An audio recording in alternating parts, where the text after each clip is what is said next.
Okay, we all have one. You know, that little device in our pocket that connects us to the entire world. But what happens when that connection gets twisted? When your phone stops being just a phone and becomes a tool for manipulation? Well, today, that's exactly what we're digging into. How a narcissist can weaponize the very thing you carry with you everywhere. Let's get into it. It's a pretty provocative question, right? Can a phone actually be a weapon? I mean, obviously not in the literal sense, but when we're talking about psychological mind games, you bet it can. An everyday object like a phone can be transformed into this incredibly powerful tool for creating confusion, for control, and for causing real emotional harm. It's always there, which makes it the perfect stage for all their games. Let's take a look at how they do it. So let's be really clear about something. We're not just talking about someone having bad phone manners or being a little rude now and then. Nope. We are dissecting a series of very specific, very calculated tactics a narcissist uses with their phone to undermine you, to monitor you, and to keep that control they crave. And first up is one of the most common and, frankly, one of the most insidious plays in their book. It's a tactic called triangulation. And you know what its purpose is? It's brutally simple: to make you feel small. It's this subtle but incredibly powerful move designed to just chip away at your sense of self-worth, to put you in your place. And it's all disguised as just, an innocent interruption. So, what does this actually look like in real life? Imagine this. You're on the phone with them, you're in the middle of a conversation, and suddenly they take another call.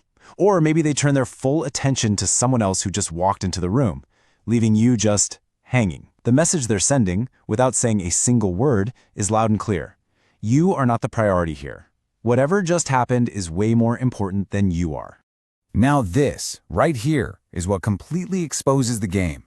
This isn't just them being distracted or a little bit rude. Think about it. You will never see them do this to their boss or to some big-shot client or to anyone they're trying to impress. The fact that they're so selective about it proves it's not a habit, it's a weapon, and it's aimed squarely at you. And here's the whole playbook laid out. Step 1, they create that interruption. Step 2, you're left feeling ignored, unimportant. But the real key here, the most important part, is step 3. This is how you reclaim your power. Instead of just sitting there, waiting for them to decide you're worth their attention again, the advice is to calmly say, "You seem busy, we can talk later." And then you hang up, you end the call. It completely short-circuits their little power play. Okay, let's move on to the next tactic, because it really builds on this. This one is less about making you feel small directly and more about using you like a chess piece in a performance for an audience you don't even realize is watching. So here's the scenario. Let's say a concerned friend or a family member says to the narcissist, "Hey, are you sure everything's okay between you two?" To shut that down immediately, what do? They call you, right then and there in front of the person who's questioning them. The goal has nothing to do with connecting with you. It's all about performing a scene of a perfectly happy, healthy couple for their audience of one. And this right here is the core of the manipulation. You pick up the phone and you have no idea you're on speaker or that someone else is hanging on your every word. So what do? You talk normally. You laugh. You talk about your day. You make plans. You act like a person in a totally normal relationship because you have absolutely no clue that you're on a stage. And then, the second that call ends, your own words, your own natural conversation get weaponized. The narcissist turns to their friend and says, "See, I told you, everything is perfect." You have just been used as a prop to maintain their flawless public image and, crucially, to cut you off from anyone who might be able to help. It is such a deep betrayal of trust. All right, now we're going to shift gears. We're moving away from these subtle, manipulative games to something way more direct and, honestly, suffocating. This is the point where the phone stops being a prop for mind games and becomes a leash.